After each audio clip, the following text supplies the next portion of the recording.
नमस्कार दोस्तों। आज का जो टॉपिक है वो है यम और नियम। जैसा कि हम जानते हैं कि महर्षि पतंजलि ने अपने अष्टांग योग में यम और नियम का विस्तृत रूप से वर्णन किया है। तो आज हमारा जो विषय है यम और नियम के अंतर्गत, क्योंकि बहुतायत में इंटरव्यू के दौरान ये प्रश्न पूछा जाता है कि यम और नियम के बारे में विभिन्न प्रकार के प्रश्न पूछे जा सकते हैं। जैसे कि यम के अंतर्गत कितने पार्ट होते हैं, क्या यम क्या है, उस दौरान आप बता सकेंगे कि यम के अंतर्गत यम अष्टांग योग का पहला पायदान है, जिसमें हम 5 तत्वों के बारे में सीखते हैं। ये पांचों एलिमेंट्स हमारे शरीर को सामाजिक उन्नति प्रदान करते हैं, जिसमें अहिंसा, सत्य, अस्तेय, ब्रह्मचर्य, अपरिग्रह। तो यह है 5 यम शरीर को सामाजिक रूप से मजबूती प्रदान करते हैं। अब हम पहली इसमें पायदान पर बात करेंगे। अहिंसा यानी कि मन, कर्म और वचन से किसी भी प्राणी की, किसी भी जीव जगत की हिंसा न करना ही योग में पहला उपादान है, जिसमें हम अहिंसा रूपी व्रत रखते हैं। महात्मा गांधी ने भी अहिंसा परमो धर्मा नाम का जो धर्म उन्होंने अपनाया था कि अहिंसा से बड़ा कोई धर्म नहीं है। यानी हम किसी भी व्यक्ति की मन से, अपने कर्मों से, वचनों से भी, यानी कि जो हम बोलते हैं उसमें भी कोई हिंसा वाली बात ना हो। दूसरी बात इसमें आती है सत्य। वह भी यानी कि मन, कर्म और वचन से सत्यता का पाठ करना है। संस्कृत ग्रंथों में लिखा है सत्यम ब्रूयात् प्रियम ब्रूयात् ना ब्रूयात् सत्यम अप्रियम। यानी कि ऐसा सत्य बोलना है जो मधुकर हो, सुनने योग्य हो, कटु सत्य ना बोलें। हालांकि सत्य के विषय में कई धारणाएं और भी हैं, सत्य कड़वा ही होता है, लेकिन हमें मधुकर सत्य बोलना है। तीसरा आता है अस्तेय। अस्तेय के अंतर्गत, अस्तेय में जिसे चोरी ना करना अस्तेय के अंतर्गत आता है।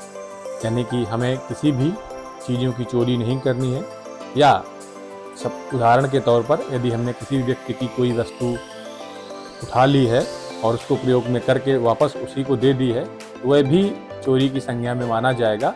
तो हमें अपने मन और कर्मों वचनों से भी किसी व्यक्ति की कोई भी बात को चोरी नहीं करना है। अगला क्रम आता है ब्रह्मचर्य, यानी कि ब्रह्म जैसी चर्या।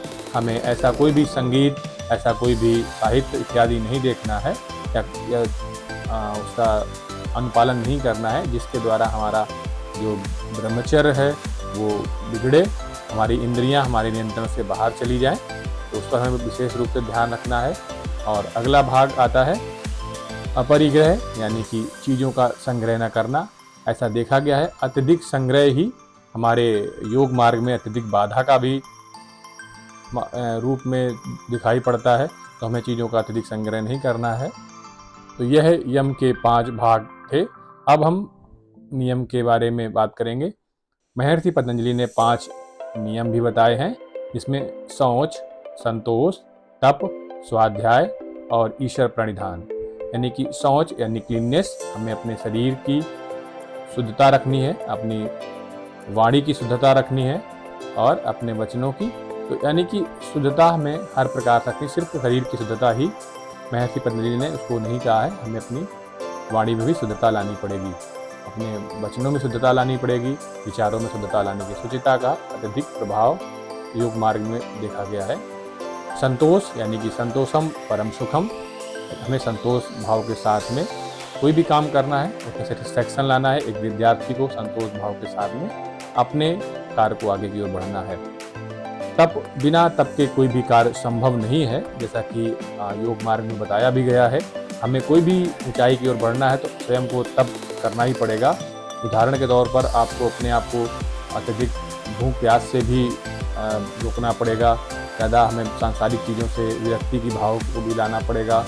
तो यानी कि अपने आप को एक तप के रूप में, एक तपस्वी के रूप में अपने काम को आगे बढ़ाना है। अगला अभ्यास आता है, क्योंकि हम 3 की बात कर चुके हैं। अब हम स्वाध्याय के बारे में बात करेंगे।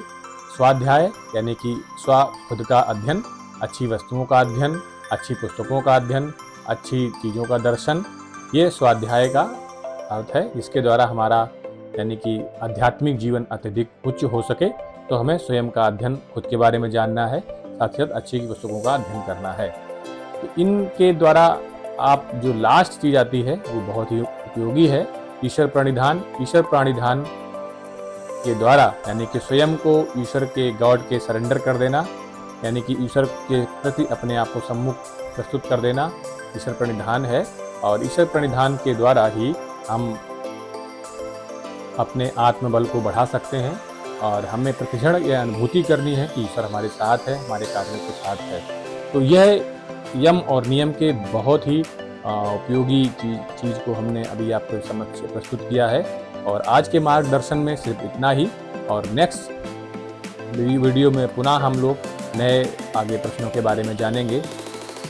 तो साक्षात्कार की प्रक्रिया जो हमने सीरीज शुरू की है, इसका सिर्फ मतलब योग के प्रश्नों के साथ साथ हमें योग की मूलभूत जानकारी भी प्राप्त करना है कि हमें किस प्रकार कैसे उत्तर देना है। तो कोई भी अगर कोई सुझाव है तो आप निश्चित तौर पर कमेंट बॉक्स में उसको लिखें। अगर वीडियो अच्छा लगा हो निश्चित तौर पर आप लाइक, सब्सक्राइब और शेयर भी करें। धन्यवाद। नमस्ते।